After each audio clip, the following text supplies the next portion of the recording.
আজকের দিনেই বিশ্বের একাধিক বড় ঘটনা ঘটেছিল। 1529 সালের 5ই জানুয়ারি জন্মগ্রহণ করেন মুঘল সম্রাট শাহজাহান।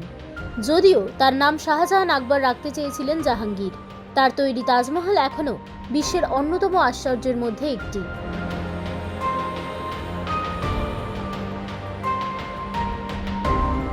আজকের দিনে ভয়ঙ্কর বিপর্যয়ের মুখে পড়েছিল চীন। সেখানকার উন্নান প্রদেশে ভয়াবহ ভূমিকম্প হয়েছিল 1970 সালের 5ই জানুয়ারি।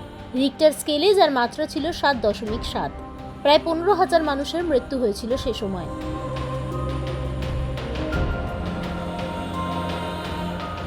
আজকের দিনেই ক্রিকেট জগতেও বড় ঘটনা ঘটেছিল। 1971 সালের 5ই জানুয়ারি অর্থাৎ 53 বছর আগে সর্বপ্রথম আন্তর্জাতিক একদিনের ম্যাচ খেলা হয়েছিল। ওই ম্যাচটি ছিল 40 ওভারের। অস্ট্রেলিয়া এবং ইংল্যান্ডের মধ্যে হয়েছিল ওই ম্যাচ।